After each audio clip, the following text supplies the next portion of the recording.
সেখানে আমরা পড়াচ্ছি অ্যানাটমি অফ ফিজিওলজি, তাই তো?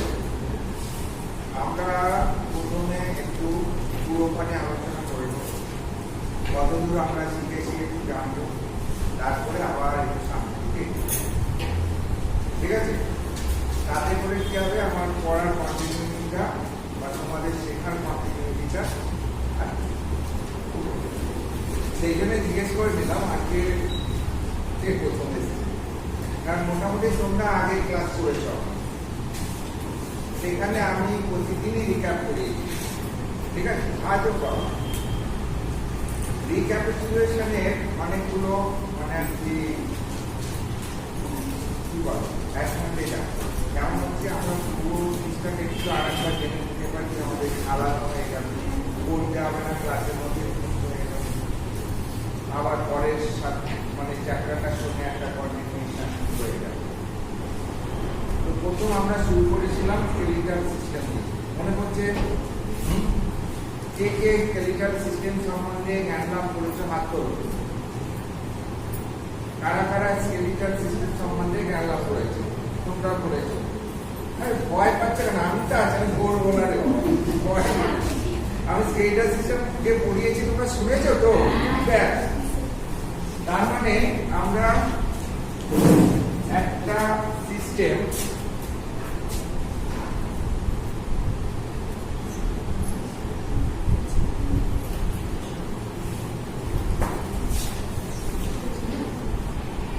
স্কেলিটাল সিস্টেম এটা সম্বন্ধে আমরা জ্ঞান লাভ করে ফেলেছি, ঠিক আছে?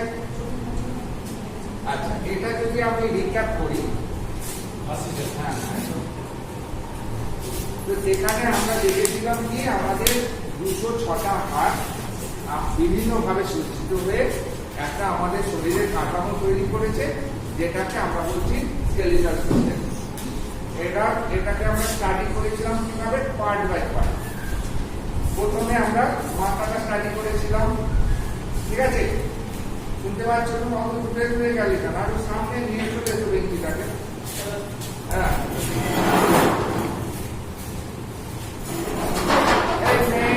তুমি আরো সামনে চলে এসো। এখানে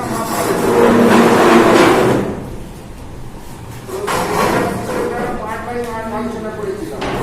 মাথার হাড়গুলোকে এক কথায় কি বলেছিলাম? না, কি বলেছিলাম? টোটাল হাড়গুলোকে একসাথে স্কাল, স্কাল, S-K-U-L-L, স্কাল। ভালো করে মনে করে দেখো, স্কাল বোন। এইটাকে আমরা দুটো ভাগ করেছিলাম, একটা হচ্ছে ফেসিয়াল আর একটা ক্রেনিয়াল।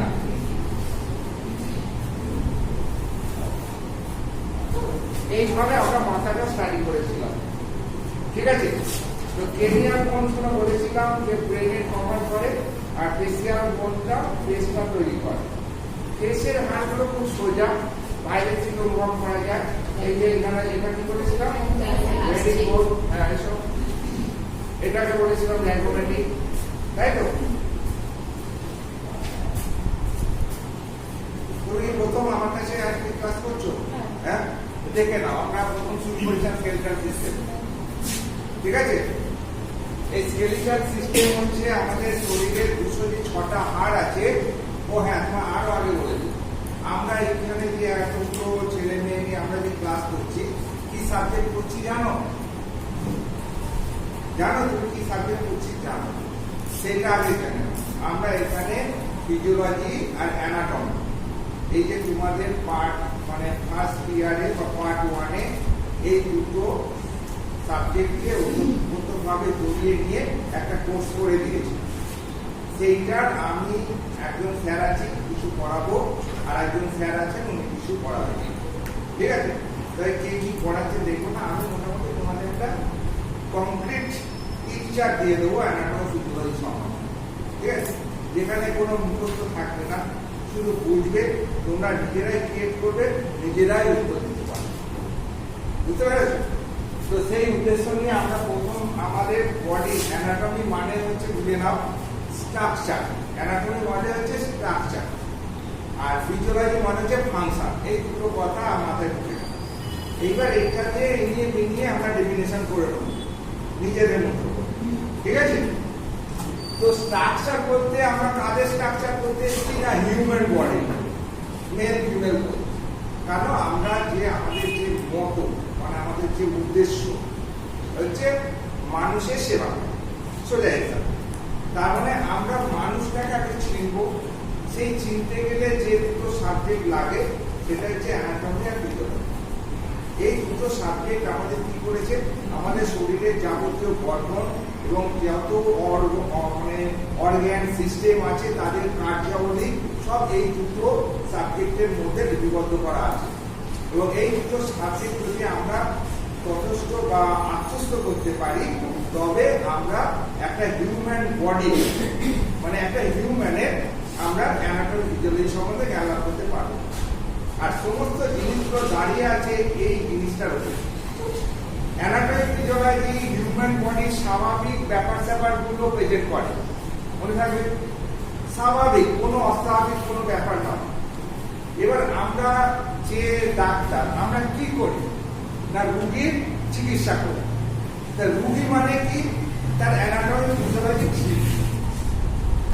যখন বাইরে কোনো শত্রুর দ্বারা বা কোনো ইনসিডেন্ট দ্বারা আমাদের এই যে হিউম্যান বডি যেটা হারমোনিয়াস প্লে করছে, আমি এখন বুঝতে পারছি না আমার এখানে কে আঙুল আছে, না আমার এখানে মাথা আছে, না আমার এখানে পেট আছে, আমি কিচ্ছু বুঝতে পারছি না। আমি কিন্তু হারমোনিয়াসকে একটা প্লে করছি, সেখানে আমার চোখ আছে কি নাক আছে, কান আছে, মুখ আছে, কিছু বুঝছি না। কিন্তু এখানে যদি আমার একটুখানি টিপ উঠে যায় আমি বুঝতে পারবো যে আমার এখানে কেড়ে আঙুল আছে, আমার কেড়ে আঙুলের মুখ আছে, কারণ এখানটা তো টনটন টনটন টনটন করছে। বুঝলেন? তার মানে কি বডি কখন অসুস্থ হচ্ছে না যখন তার normal physiology normal anatomic abnormality আসছে, অস্বাভাবিক হচ্ছে, তখনই কিছু ডিসঅ্যাক্টিভের সাইন এবং সিমটম আমরা অনুভব করছি। মানে আমরা একটা কিছু অস্বস্তি অনুভব করছি, মানসিক শারীরিক সব ধরনের। মানে আমার মাথাটা টনটন করছে, আমার হাঁটতে ইচ্ছা করছে না, আমার শুয়ে পড়তে ইচ্ছা করছে, ঠিক আছে, আমার পেটের এখানটা বুঝভাট করছে, পেটটা হচ্ছে ভারী হয়ে গেছে, পায়খানাটা ঠিক পরিষ্কার হচ্ছে না, এইসব ব্যাপারগুলো কি ডিসঅ্যাগ্রিয়েবল সেন্সেশন, যেটা কিছু মাধ্যমে প্রকাশ পাচ্ছে। দুটো জিনিসের মাধ্যমে প্রকাশ পায়, একটা হচ্ছে সাইন আর একটা হচ্ছে সিমটম। সিমটম কি না যেগুলো আমাদের অস্বস্তিগুলো আমরা চোখে দেখতে পাই না, আমরা প্রকাশ করি, সেগুলোকে বলি আমরা সিমটম। আর যে অস্বস্তি অস্বাভাবিকতা আমরা দেখতে পাই, একটা ফিজিশিয়ান দেখতে পাই, তার রোগীর অ্যাটেন্ডেন্স দেখতে পাই, সেগুলো হচ্ছে সাইন।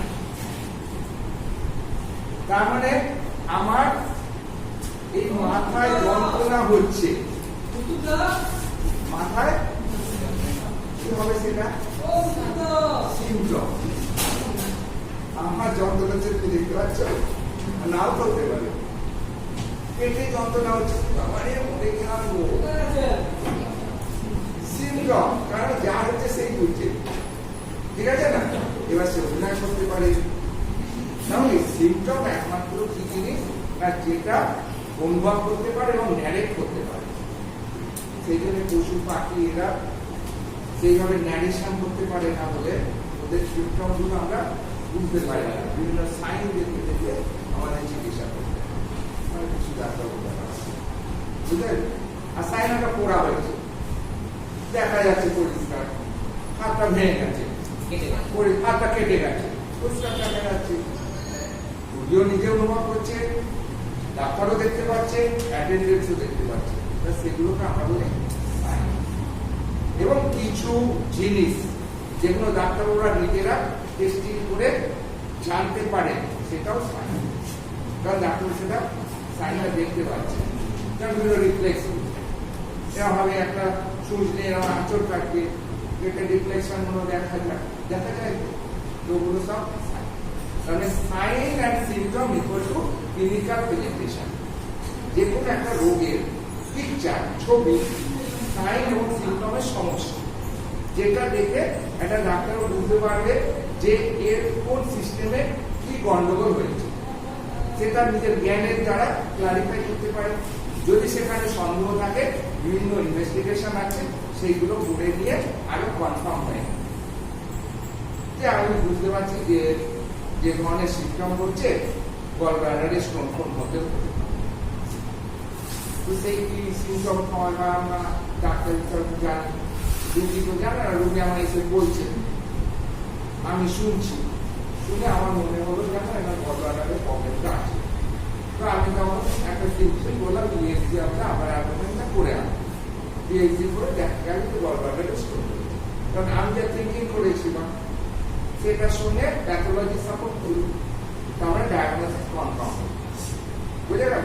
এই হচ্ছে বেসিক ব্যাপার, যেটা আমরা ভবিষ্যতে যাবো সেই জায়গাটা দেখিয়ে দিলাম। তো সেইটা যেতে গেলে আমাদের যে প্রাইমারি সাবজেক্ট অ্যানাটমি আর ফিজিওলজি, এটা যত ভালো করে আমরা শিখবো, মানে স্বাভাবিক জিনিস যদি আমরা জানতে পারি তবে আমরা অস্বাভাবিক জিনিসটা বুঝতে পারবো। একটা মন্ডল মেকানিক কি করে, গাড়ির আওয়াজ শুনেই বলে দেয় যে ওই পার্টসটা গেছে, আমরা ওই পার্টসটা চেঞ্জ করতে হবে। সে কি করে বলবে? তার অভিজ্ঞতা হয়েছে, সে গাড়িগুলোর পার্টস গুলো সম্বন্ধে জানে, পার্টস গুলোর কাজগুলো সম্বন্ধে জানে, তার বিভিন্ন আওয়াজগুলো সম্বন্ধেও সে জানে। সেইরকম আমরা ডাক্তাররাও মানুষের শরীরে বিভিন্ন ব্যাপার স্যাপারগুলো আমরা জানি, সেই জন্য আমরা ডাক্তার হয়েছি। বুঝতে পেরেছি? তো সেইটা তোমাকে শিখতে হবে। সেটা শিখতে গেলে যে জিনিসটা দরকার, আগে স্বাভাবিক জিনিসগুলো জানতে হবে। সেই স্বাভাবিক জিনিসগুলো যদি ভালো করে জানতে পারো তবে তার উপরে দাঁড়িয়ে আছে সব pathology, gynaecology, obstetric, surgery, practice of medicine, যত কিছু এফএসএম, পিএসএম সব এর উপরে থাকে। কারণ এই দুটো সাবজেক্টের উপরে টোটাল মেডিকেল সায়েন্সটা দাঁড়িয়ে আছে। আচ্ছা, এইখানে যদি আমি ফাঁকি দিই বা এইটা যদি আমার যদি আবছা থাকে তবে ভবিষ্যৎটাও আবছা, মানে পরবর্তী স্টেপগুলো আমি বুঝতে পারি। ঠিক আছে? তো আমরা স্কেলিটাল সিস্টেম করেছি, স্কেলিটাল সিস্টেম একদম হাড়গুলোকে আমরা একদম রিজিয়ন ধরে ধরে মুখস্থ করে দিয়েছি। যেমন মাথার হাড়গুলোকে বলছি আমরা এটা মাথা, ধরো মাথা স্টাডি করতে গিয়ে মাথার সমগ্র হাড়গুলোকে আমরা কি বলেছি? স্কাল। স্কালগুলোকে কটা ভাগ করেছি? মুখ যেটা তৈরি করছে ব্রেশিয়াম, ব্রেনকে কভার করছে ক্রেনিয়াম। সেখানে সামনে রেখা কি বলেছিলাম?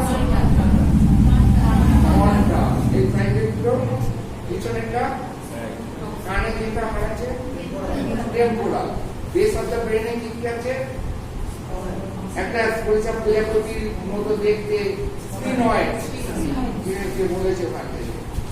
তার সঙ্গে একটা দূরে থাকে ইথময়েড, গোমার, এসব ওখানে থাকে। ফেসের মধ্যে বলেছিলাম যে গাল করে করে গাল, এটা প্র্যাগম্যাটিক। উপরে 6টা ম্যাক্সিলা, নিচে চোয়াল, ম্যান্ডিবল, চোখের হাড়, নাকের হাড়। দেখো এইরকম ভাবে মুখস্থ করলে আমার মুখস্থ করতে হবে না, আমি ক্লাসে শিখে যাবো। এগুলো শুধু বাড়িতে একটু রিক্যাপচুলেট করা, এটা আমার শুধু নামগুলো জানতে হবে, কোথায় কি টিচার বলে তোমাদের জানতে হবে না। ঠিক আছে?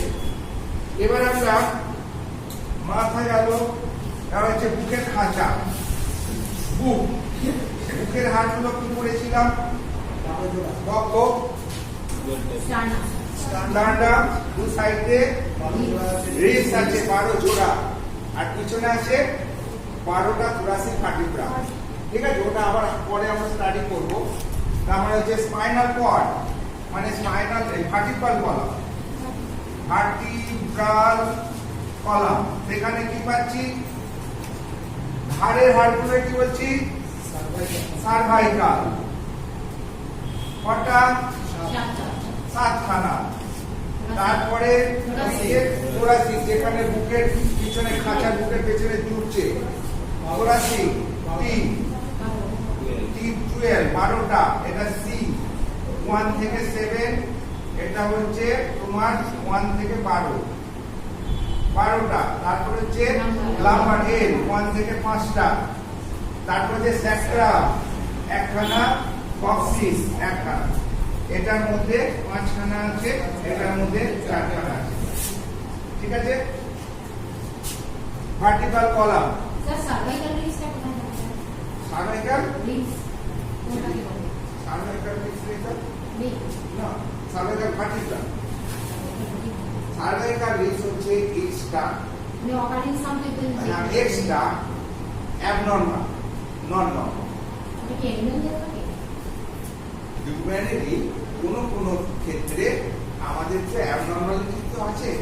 ধরো আমাদের যে এই যে ভার্টিব্রা গুলো আছে, একটা দুটো এরকম যে ভার্টিব্রা গুলো সাজানো আছে,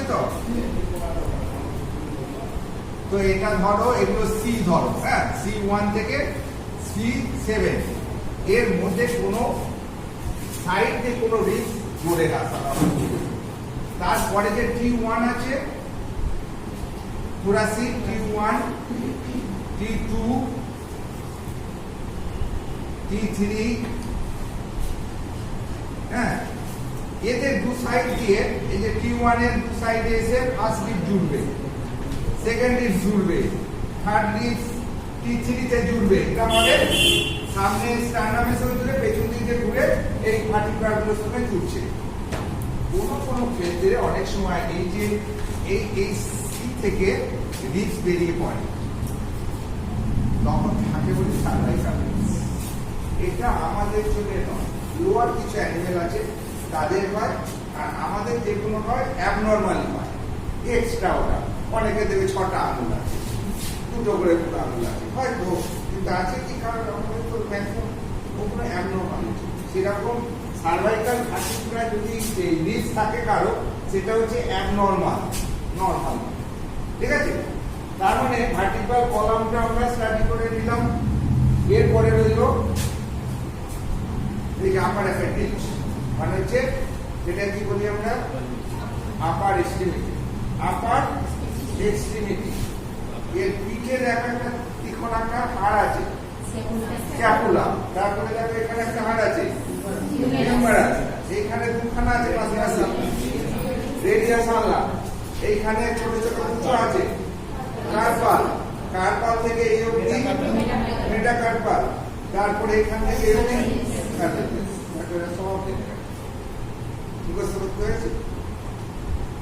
সেরকম হাতে, এই পায়ে, এইখানে কোমরে দুটো হাড় আছে। কি হাড় বলেছিলাম? দুটো বড় বড় দুদিকে, বলো। হ্যাঁ, আপার লিম্বে একটা হাড় বাদ গেছে। আচ্ছা, আসছে। আপার লিম্বে একটা হাড় বাকি গেছে, আমি জানি। এখানে দুদিকে দুটো ক্ল্যাভিকল আছে, ঠিক আছে, দেখেছো, পড়াশোনা করেছে। এখানে আপার লিম্বে এখানে আরো দুটো হাড় আছে, কলার বোন বলি যেটাকে, সেটা আমরা বলি ক্ল্যাভিকল, ঠিক আছে, দুখানা। আচ্ছা, এবার হচ্ছে পায়ে, পায়ে হিপ বোন। কোমরে যে দুটো হাড় আছে দুদিকে, হিপ বোন। হিপ বোনে কটা হাড় আছে? একটা হিপ বোনে, হিপ বোন 3টে বোনের সমষ্টি। হিপ বোন 3টে বোনের সমষ্টি, ilium, ischium and pubis. Ilium, ischium, pubis ছোটবেলায় আলাদা আলাদা ছিল, পরে ওরা জুড়ে গিয়ে একটা হাড় তৈরি হয়েছে, ঠিক আছে। এই হিপ বোনের সঙ্গে আমাদের শরীরের সবচেয়ে বড় হাড় ফিমার যুক্ত থাকে, ঠিক আছে। আর ফিমারের লোয়ার এন্ডে কি থাকে? একটা ছোট হাড় আছে, কুচো, দেখো, প্যাটেলা। আর তার নিচে দেখো দুটো হাড়, হাতে যেমন দুটো ছিল পাশাপাশি, টিবিয়া আর টিবুলা। টিবিয়া আর টিবুলা, ওরা হাতে যেমন ছোট ছোট হাড়ের কুচোতে ঝুলেছে, ওরা ওখানে হাড়ের কুচোতে ঝুলেছে। তাদের কি বলেছিলাম? টার্সাল। তারপরে মেটাটার্সাল, তারপরে ফ্যালেঞ্জিস। 206টা হাড় শেষ, ঠিক আছে। এখানে আরো দুটো হাড় আছে, হাইওয়েড বোন বলি, হাইওয়েড বোন বলি, ওটাও ওই সঙ্গে জুড়ে দেবে ওই স্কাল বোনের সঙ্গে, ঠিক আছে। তবে পুরো কমপ্লিট হয়ে গেল। এরপরে যে সিস্টেমটা করেছিলাম, বুকের খাঁচা। বুকের খাঁচার মধ্যে দুটো সিস্টেম আমরা করে ফেলেছি অলরেডি, মনে করছে? 2 নম্বর, এটা হচ্ছে রেসপিরেটরি সিস্টেম।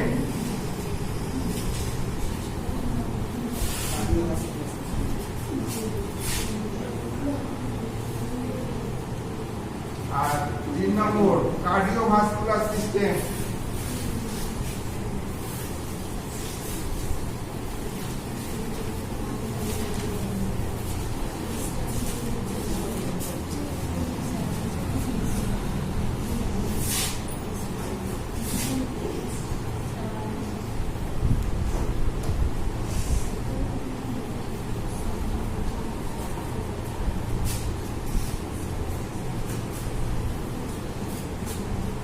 এই দুটো আমরা আগের ক্লাসে করে ফেলেছি, রেসপিরেটরি সিস্টেম আর কার্ডিওভাস্কুলার সিস্টেম।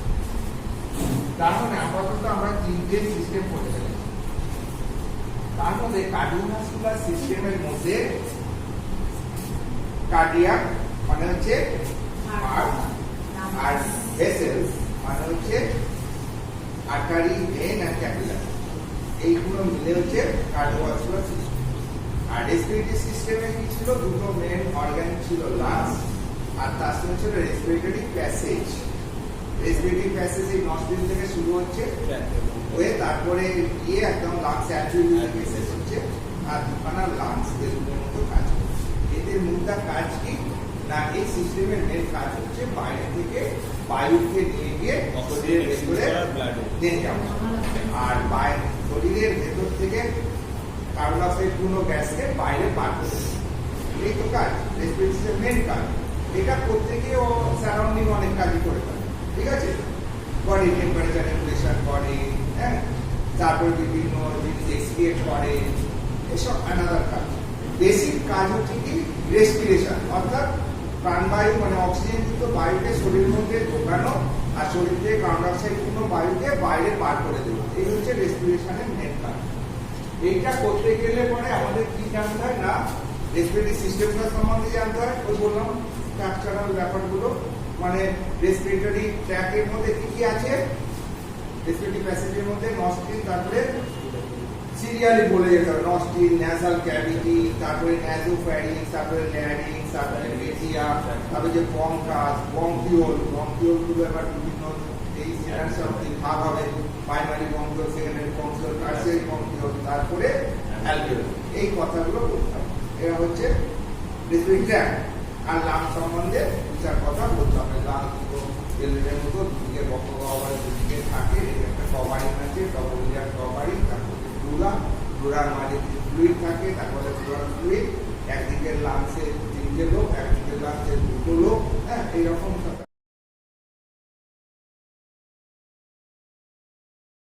জায়গা দিয়ে ঢুকছে বেরোচ্ছে, তাকে বলা লাংসের হাইলাম, হ্যাঁ, যেটার উপরে বসে আছে তাকে বলা বেস, উপরেরটাকে বলা এপেক্স। এইসব ব্যাপারগুলো হচ্ছে লাংস। এইবার হচ্ছে কি সিস্টেমটা, সিস্টেমের মেন কাজ হচ্ছে রেসপিরেশন। রেসপিরেশন মানে হচ্ছে তোমার হচ্ছে রেসপিরেশন, খুব স্কিমেটিক ওয়েতে করতে হবে তোমার, বুঝলে তো?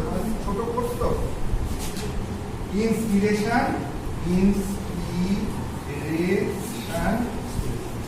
আর হচ্ছে expiration, EXPI RAPI expiration, inspiration, expiration equal to respiration, ঠিক আছে? এইরকম মিনিটে যতগুলো রেসপিরেশন হয় তাদের কি বলি? Respiratory rate. আগের দিন বলে দিয়েছিলাম, এর ভ্যালু কত? অ্যাভারেজ পার মিনিট, ঠিক আছে? রেসপিরেটরি রেট আর হচ্ছে 16 থেকে 18 পার মিনিট, কথাটা দিতে হবে। এর দুটো পর্যায়, একটা হচ্ছে ইন্সপিরেশন, একটা হচ্ছে এক্সপিরেশন। ইন্সপিরেশন মানে হচ্ছে বাইরে থেকে শ্বাস বায়ুকে যখন নিচ্ছি যে পদ্ধতির মাধ্যমে, দ্যাট ইজ ইন্সপিরেশন। আর যখন ভেতর থেকে বায়ুকে যে পদ্ধতির মাধ্যমে বাইরে বার করে দিচ্ছি তাকে বলছি আমরা এক্সপিরেশন, মানে প্রশ্বাস নিঃশ্বাস বাংলা কথা, ঠিক আছে? এইবার এইটা যে পদ্ধতিতে ঘটে তাকে বলছি মেকানিজম অফ রেসপিরেশন, ঠিক আছে? এবার দেখবে তোমাদের মেকানিজম অফ রেসপিরেশন আছে, অর্থাৎ প্রশ্বাসের সময় কি ঘটে, বক্ষগহ্বরের কি পরিবর্তন হয়, আর নিঃশ্বাসের সময় বক্ষগহ্বরের কি পরিবর্তন হয়। এই দুটোকে একসাথে মিলে বলা হচ্ছে মেকানিজম অফ রেসপিরেশন, ঠিক আছে? এর প্রশ্বাসের সময় কি হয়? বলে প্রশ্বাসের সময় বক্ষগহ্বরের আয়তন বৃদ্ধি পায়। কিভাবে পায় না, প্রশ্বাস নেওয়ার সঙ্গে সঙ্গে কি হয় না, এই যে ডায়াফ্রাম ডাউনওয়ার্ড নিচের দিকে নেমে যায় ডায়াফ্রামটা, ফলে উপর নিচের যে diameter, that is longitudinal diameter, এটা বৃদ্ধি পায়। স্টারনাম সামনের দিকে এগিয়ে যায়, লিফগুলো এলিভেটেড হয়ে যায়, ফলে কি হয় অ্যান্টারো পোস্টেরিয়র আর হচ্ছে অবলিক ডায়ামিটার দুটোই বেড়ে যাবে। অ্যাজ এ হোল thoracic কেজের ভলিউমটা বৃদ্ধি পায়। thoracic কেজের ভলিউম বৃদ্ধি পেলে কি হবে? ইন্ট্রাথোরাসিক প্রেসারটা তখন কমে যাবে। যখনই জায়গাটা বড় হবে প্রেসারটা কমে যাবে, যখন জায়গা ছোট হবে প্রেসার হবে। যেহেতু বাড়লো তার মানে ইন্ট্রাথোরাসিক প্রেসারটা কমে গেল, তাই তো? তার তখন কি হবে? লাংস গুলো প্রসারিত হবে। টরিসেলিকে মনে পড়ছে যে আমরা সেই ফিজিক্সে পড়েছিলাম, একটা জারের মধ্যে দুটো বেলুন লাগিয়ে যত হাওয়া বার করে নিচে ভেতরে বেলুনটা ফুলে উঠছে, সেই রকম আর কি। প্রেসার যত হালকা হবে বেলুনের মতো অর্গান থাকবে তারা ফুলে উঠবে, তার মানে দুটো লাংস প্রসারিত হবে, ফলে লাংসের মানে পালমোনারি দুটো ভলিউম বৃদ্ধি পাবে, তখন ইন্ট্রাপালমোনারি প্রেসারটা কমে যাবে। যখন এটা অ্যাটমসফিয়ারিক প্রেসারেতে কম হবে তখন air from atmosphere enter into the nostril and goes to the lungs, that is called inspiration. সোজা একদম।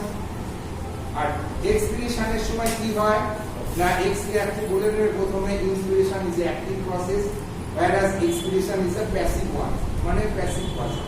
অর্থাৎ এক্সপিরেশনের সময় কি হয় না, এই যে ডায়াফ্রাম তার আগে থেকে ফিরে যায়, ফলে লংজিটিউডাল প্রেসার কমে যায়। রিবস এবং স্টার্নাম তারাও তাদের আগে জায়গায় ফিরে যায়, তার ফলে as a whole thoracic cavity যে ভলিউম সেটা কমে যায়, অটোমেটিক্যালি পালমোনারি ভলিউমটা তখন কমে যায়, ফলে ইন্ট্রাপালমোনারি প্রেসার বেড়ে যায়। ফলে এটা যখন অ্যাটমসফিয়ারিক প্রেসার থেকে বেশি হয় তখন air from the lungs goes outside through the nostril, তো নস্ট্রিল দিয়ে বেরিয়ে যায়, দ্যাট ইজ কল্ড এক্সপিরেশন। এইভাবে এক্সপিরেশন হচ্ছে এটাকে আমরা বলি মেকানিজম অফ এক্সপিরেশন। এরপরে আমাদের কার্ডিওভাস্কুলার সিস্টেম আমরা পড়েছিলাম হার্ট, তাই তো? আর কি ছিল? ভেসেলস। হার্টের কটা চেম্বার বলেছিলাম? চারটে বলেছিলাম। এই চেম্বারের সঙ্গে কানেকশন আছে, এই চেম্বারের সঙ্গে কানেকশন আছে শুধু, আর কোথাও কানেকশন নেই চেম্বারগুলোর মধ্যে। এদিকে বলেছিলাম তো, এই অর্কেস্ট্রার নাম কি বলেছিলাম? Right ventricular orifice. Yes, right atrioventricular orifice, left atrioventricular orifice. কেন না? দেখো এটা হচ্ছে রাইট অ্যাট্রিয়াম, চারটে chamber, right atrium, right ventricle, left atrium, left ventricle. তার নিচের দুটো ভেন্ট্রিকল, উপরে দুটো অ্যাট্রিয়াম, দুটো এটা একটা প্রাচীর দ্বারা বিভক্ত, অর্থাৎ এদের মধ্যে কোনো গ্যাপ নেই।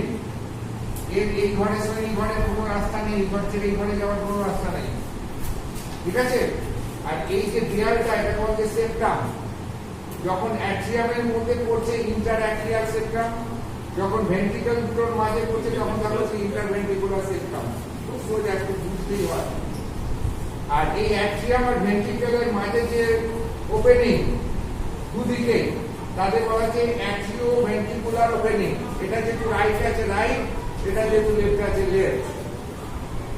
আর এই ওপেনিং গুলো খালি থাকে না, কারণ দরজা যেমন খালি থাকে না, পাল্লা দেওয়া থাকে, জানলা যেমন পাল্লা আছে, এদেরও এরকম কপাট আছে, কপাট আছে। এখানে 3 পাল্লার কপাট আছে, এটা 2 পাল্লার কপাট। 3 পাল্লার কপাট মানে ট্রাইকাস্পিড ভালভ, আর 2 পাল্লা ট্রাইকাস্পিড ভালভ। তার মানে ডান দিকে থাকে ট্রাইকাস্পিড, বাম দিকে থাকে ট্রাইকাস্পিড। মনে থাকবে, ট্রাইকাস্পিড ভালভের অপর নাম হচ্ছে মাইট্রাল ভালভ, ঠিক আছে? এই ভালভগুলো একমুখী, ঠিক আছে? এরা অলিন্দ থেকে হৃদয় রক্তকে যেতে দেবে, কিন্তু হৃদয় থেকে অলিন্দ আসতে দেবে না। অর্থাৎ অ্যাট্রিয়াম থেকে ভেন্ট্রিকলে রক্ত যাবে, কিন্তু ভেন্ট্রিকল থেকে অ্যাট্রিয়ামে রক্ত ফেরত আসবে না। তখনই কপাটকগুলো সশব্দে বন্ধ হয়ে যাবে। সেই শব্দগুলোকে বলি আমরা হার্ট সাউন্ড। এই শব্দগুলোকে বলি আমরা হার্ট সাউন্ড। কপাটকগুলো যখন বন্ধ হয় তাদের আওয়াজকে বলি আমরা হার্ট সাউন্ড। কপাটে যখন খুলে আওয়াজ হয় না, দেখবে দরজাটা যখন খুলে না আওয়াজ হয় না, যখন বন্ধ হয় না তখন আওয়াজ হয়। আমাদের হার্টে যখন দরজাগুলো খুলে আওয়াজ হয় না, কিন্তু দরজাগুলো বন্ধ হয় আওয়াজ হয়। এই যে ভালভগুলোকে এক কথায় বলি অ্যাট্রিওভেন্ট্রিকুলার ভালভ, ঠিক আছে? ট্রাইকাস্পিড হোক, ট্রাইকাস্পিড হোক, এরা হচ্ছে অ্যাট্রিওভেন্ট্রিকুলার ভালভ। এই অ্যাট্রিওভেন্ট্রিকুলার ভালভ বন্ধ হওয়ার জন্য যে আওয়াজ হয় তাকে বলি আমরা first heart sound. First heart sound HS. এইগুলোর সঙ্গে এর সঙ্গে যুক্ত আছে দুটো চ্যানেল। এদিকে চ্যানেলটাকে বলি অ্যাওর্টা, যেটা লেফট ভেন্ট্রিকল থেকে রক্তকে সারা শরীরে পৌঁছে দিচ্ছে। আর এটাকে বলছি আমরা পালমোনারি ট্রাঙ্ক, যারা কিনা রক্তকে দুটো লাংসে পৌঁছে দিচ্ছে। ঠিক আছে?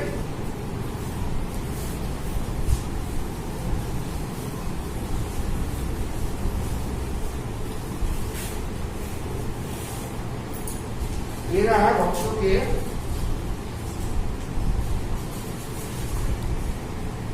দুটো লাংসে পৌঁছে দিচ্ছে।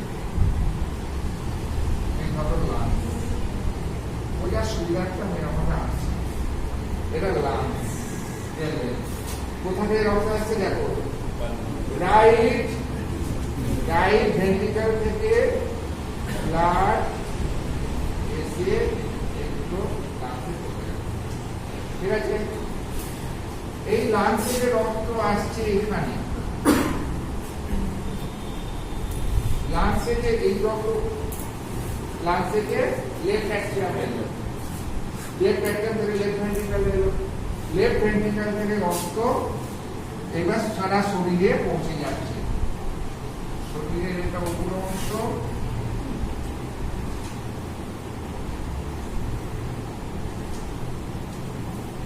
এটা নিচে অংশ শরীরের।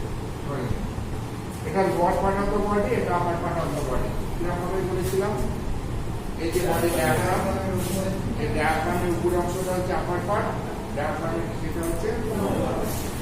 তো এই ডায়াগ্রামের নিচে পুরো শরীর থেকে শরীরে রক্ত এই পথে শরীরে আসছে, ওই পথে চলে যাচ্ছে।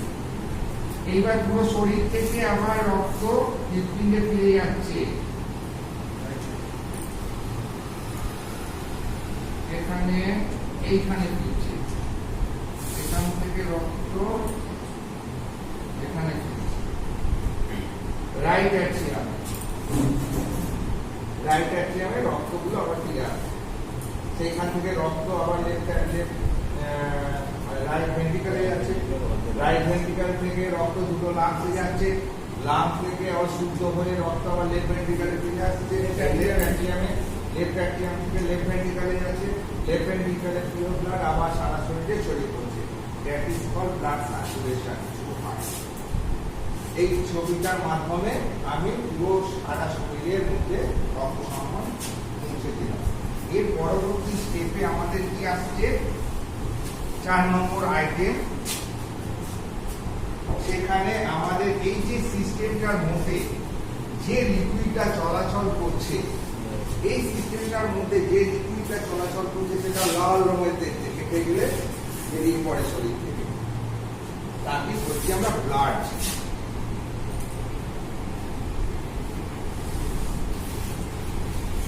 এই লিকুইডটা সম্বন্ধীয় তোমাদের কোর্সটাতে দেখো কতগুলো কোশ্চেন আছে, অনেকগুলো কোশ্চেন আছে। দেখো বার করো।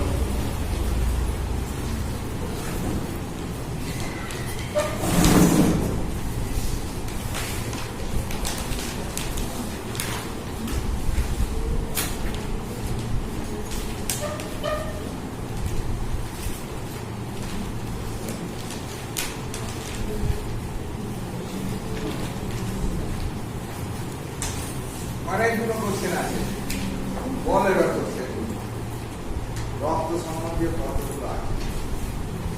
আমি একটা বলছি composition and function of blood, যেটা প্রথমে আমাদের পড়তে হবে। What is blood, describe its মানে ফাংশন আর কম্পোজিশন। ডিভিশন তো হয় না, কম্পোজিশন এন্ড ফাংশন। তো আমরা যে রক্তটা কেটে করছি, যে রক্তটা, এই রক্তটাকে যদি আমরা একটা অ্যান্টিকোয়াগুলেন্ট দিয়ে দিই, দিয়ে মিশিয়ে দিই, তবে রক্তটা জমাট বাঁধতে পারবে। আমরা যারা ব্লাড কালেকশন করে এখানে যদিও ব্লাড কালেক্টর থাকে সেটা বিভিন্ন অ্যান্টিকোয়াগুলেন্ট পাওয়া যায় সাদা সাদা যেগুলো পাউডারের মতো ওই যে ফাইলগুলো নিয়ে আসে যারা ব্লাড কালেকশন করছে তার মধ্যে ডিআই থাকে তো ব্লাডের ভেন থেকে রক্ত টেনে নেয়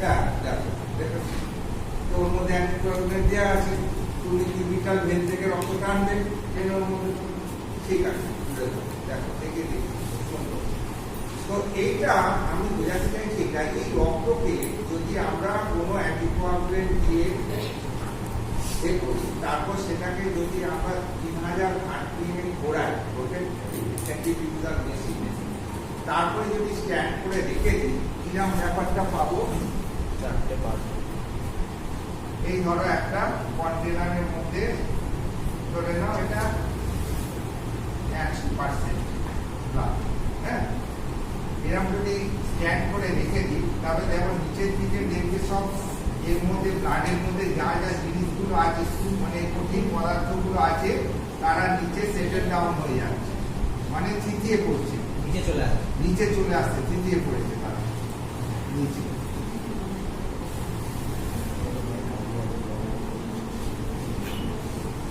উপরে একটা স্বচ্ছ তরল পদার্থ বিরাজ করছে এইটা মেপে দেখা যাচ্ছে এটা মোটামুটি 55% মতো আর এটা মেপে দেখা যাচ্ছে 45%।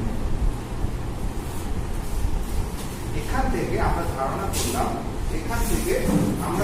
করলাম ব্লাডের মধ্যে দুটো অংশ আছে একটা হচ্ছে স্বচ্ছ লিকুইড ক্ষারক বস্তু আর তার মধ্যে মিশে আছে কিছু কর্পাসেলস ঠিক আছে সেই কর্পাসেলস গুলোর মোট আয়তন তাদেরকে আমরা বলি প্যাক সেল কল পিসিপি মনে থাকবে তাদেরকে আমরা বলি সিডিসি যখন করতে দেয় সিডিসি করতে দিল তাকেও সিডিসি করতাম ঠিক আছে সেখানে দেখবে total count of RBC total count of WC total count of platelet হ্যাঁ তারপরে ডিসি ডিফারেন্সিয়াল কাউন্ট গুলো ডিসি ডিসি ডিএসআর হ্যাঁ এইসব সব থাকে তো কত দূরে এখন যেতে হবে আমরা আরো আগের স্টেপে আসছি হ্যাঁ তো সেখানে দেখা যাচ্ছে যে একটা রক্ত আমরা বলতে যাচ্ছি একটা রক্তের মধ্যে কি কি থাকে that is called composition of blood মনে থাকবে রক্ত যেসব জিনিসগুলো দিয়ে তৈরি সেই সব জিনিসগুলোকে এক কথায় আমরা বলি কম্পোজিশন অফ ব্লাড সেখানে দেখতে পাচ্ছি যে রক্তের মেন দুটো সেক্টর একটা হচ্ছে তোমার লিকুইড বস্তু সেটাকে বলছি আমরা প্লাজমা আসল মুদ্রা কথায় চলে আসি আর এটাকে বলছি আমরা সেল সিই ডবল এল সেলস মানে কর্পাসেলস অনেক সময় আমরা কর্পাসেলস বলি আরো সোজা ভাবে আমি সেলস বললাম তোমাদের বুঝতে সুবিধা হয় মানে কোষ এই সেলগুলো যখন আমি অ্যানালিসিস করছি তখন দেখতে পাচ্ছি এই সেলের মধ্যে তিন ধরনের সেল আছে পড়তে সুবিধা মানে বোঝার সুবিধার জন্য তোমরা মুখস্থ কেন করবে তোমরা এইখান থেকেই শিখে যাবে কম্পোজিশন অফ ব্লাড কত সোজা ভাবে শিখতে যাবে এই সেলগুলো যখন আমি স্টাডি করছি সেখানে আমরা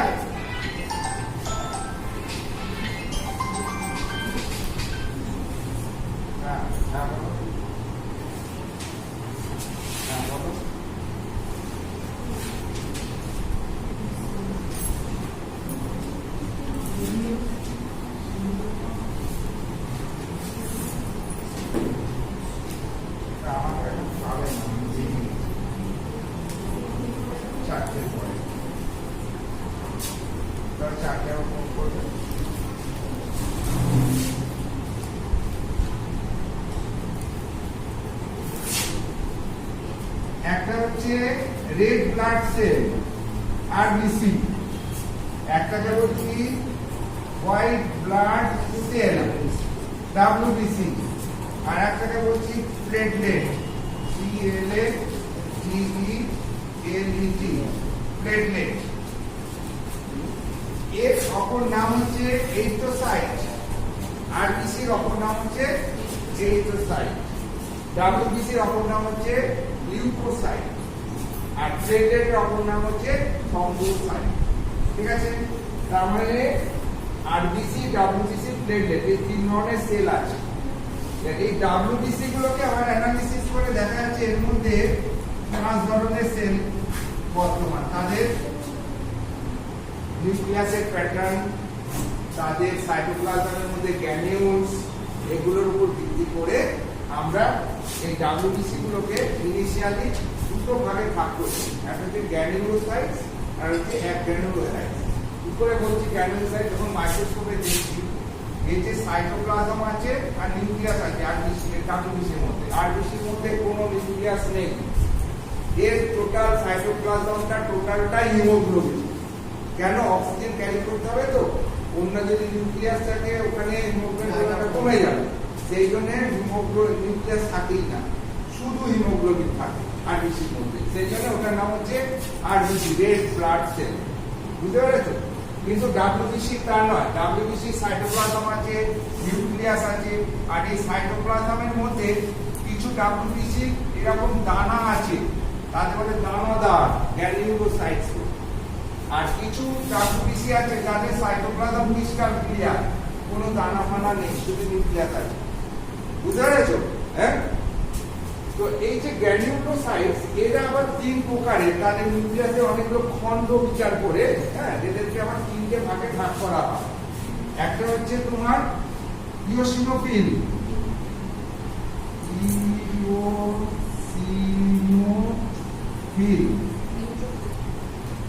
তারপরে হচ্ছে বেসোফিল,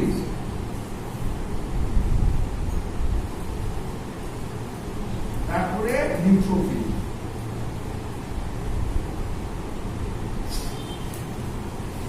এদের গ্যানিউলসে, এদের সাইটোপ্লাজমে গ্যানিউলস আছে, তাই এই তিনটেকে বলি আমরা গ্যানিউলোসাইটস। ঠিক আছে? বাকি দুটো লিম্ফোসাইট,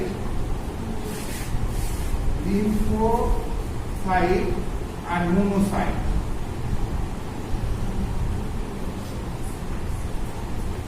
এদের সাইটোপ্লাজমে কোনো গ্যানিউলস নেই, তাই এদের বলি আমরা এক গ্যানিউলোসাইট। ঠিক আছে? তার মানে ব্লাডের মধ্যে যে সেল আছে, সেলের মধ্যে এই ব্যাপারগুলো আছে। প্রথমে বলবে সেল সাধারণত তিন প্রকার, আরবিসি, ডাব্লিউবিসি, প্লেটলেট। আরবিসি আবার পাঁচ ধরনের, eosinophil, basophil, neutrophil, lymphocyte, monocyte.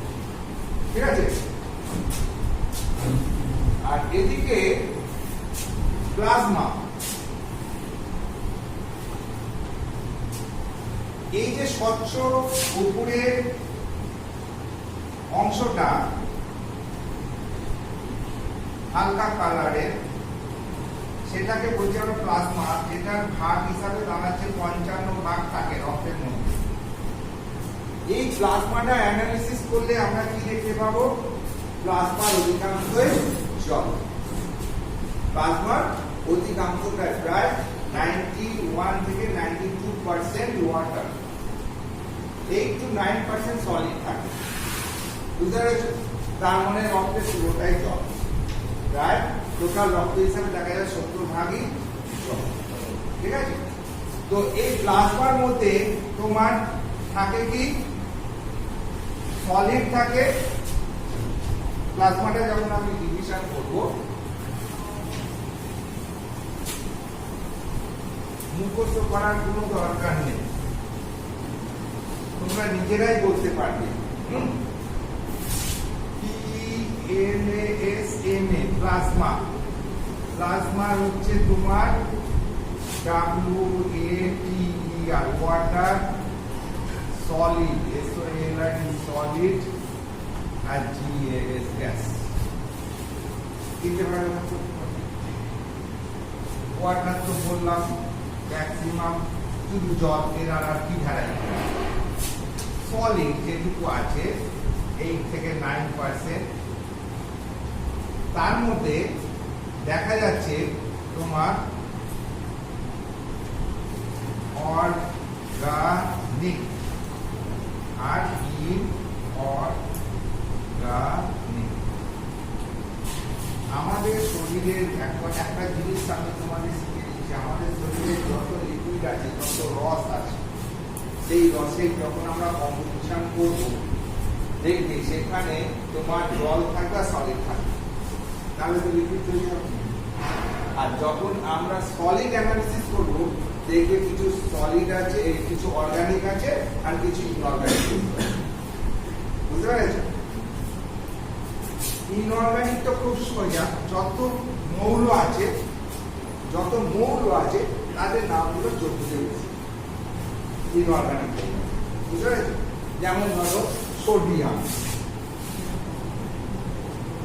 Potassium,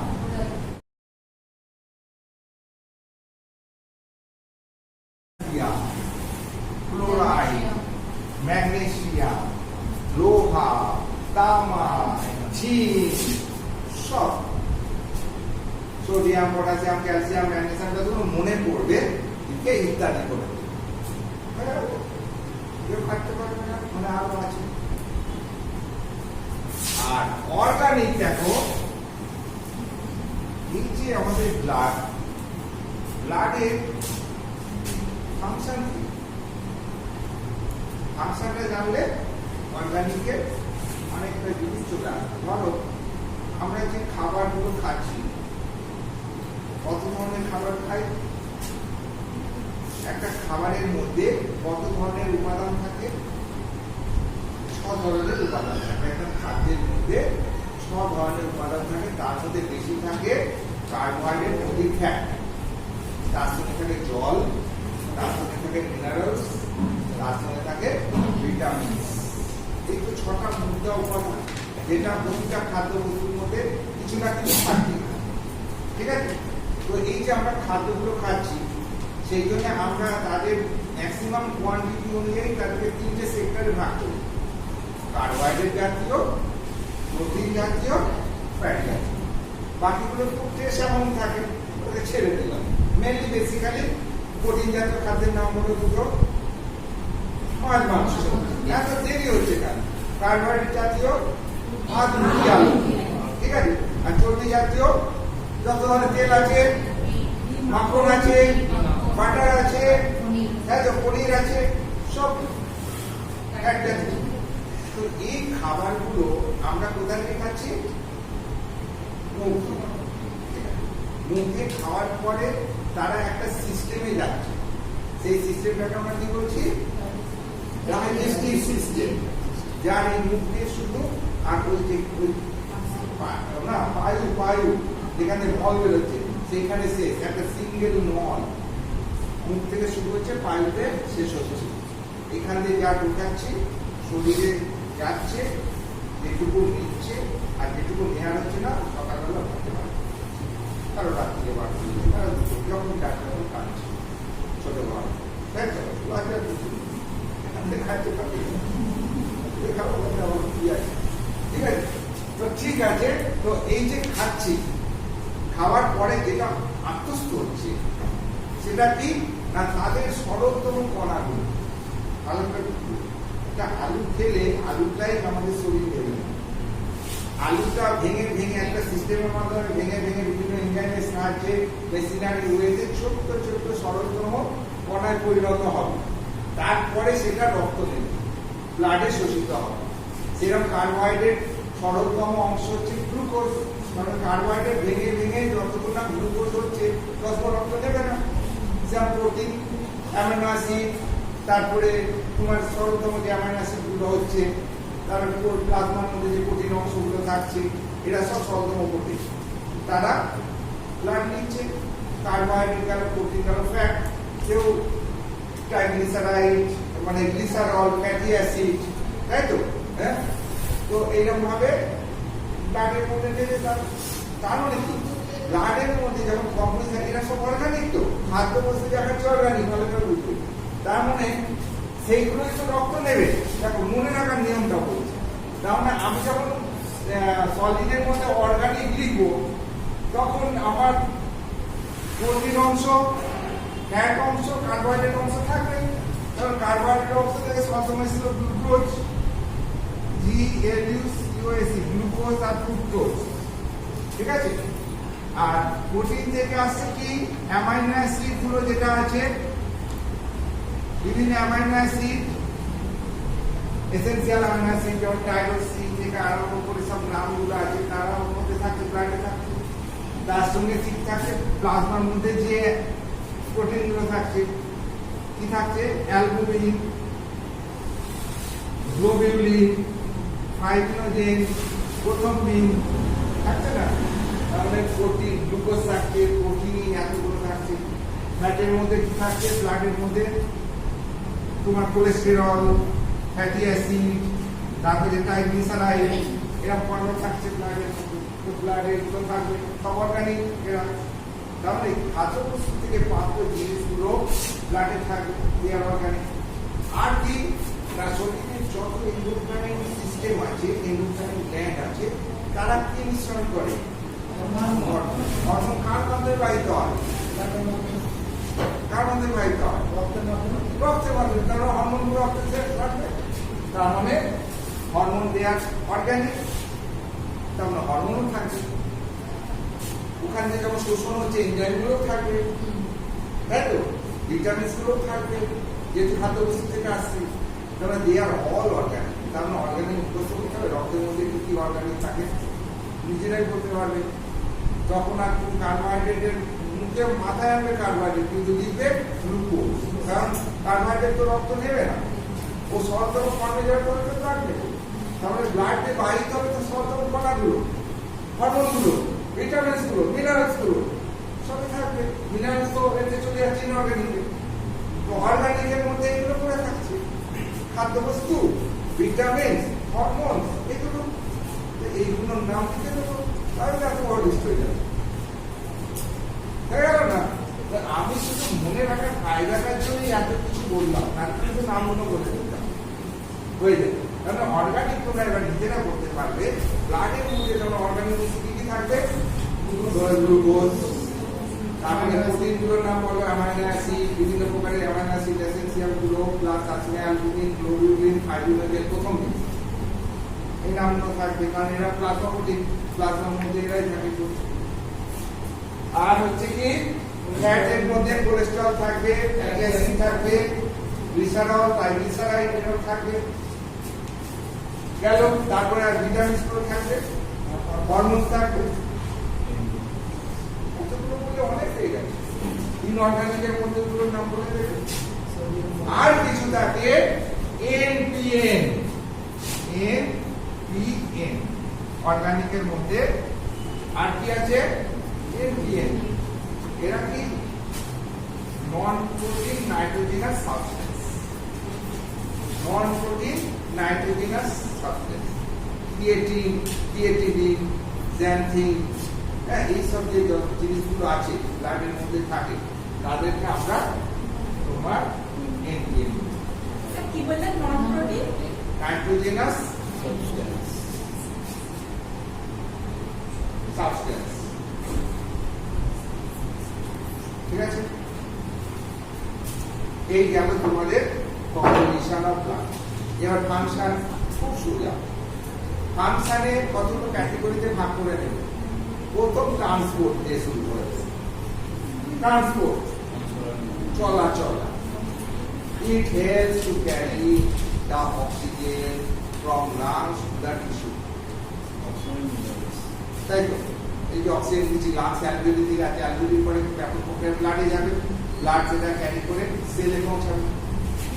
তার মানে একটি ট্রান্সপোর্ট করছে অক্সিজেনকে লাংস থেকে সেলে ট্রান্সপোর্ট করছে। আবার সেলে যে কার্বন ডাইঅক্সাইড উৎপন্ন হচ্ছে সেটাকে ট্রান্সপোর্ট করে লাংসে নিয়ে আসছে। তাহলে it carries carbon dioxide from the tissue to lungs. দুটো ক্যারি হয়ে গেল। আর কি ক্যারি করছে? It carries different type of hormones from gland to their target organ. যে যেখান থেকে বেরোচ্ছে, থাইরয়েড থেকে থাইরক্সিন বেরোচ্ছে, তাদেরকে বন্ধ করে তাদের কার্যক্ষেত্রে পৌঁছাচ্ছে। পিটিকাই থেকে যারা গরম হচ্ছে, যে সব হরমোনগুলো তাদেরকে নিয়ে গিয়ে, তাহলে কি ট্রান্সপোর্ট বা ইট ক্যারিজ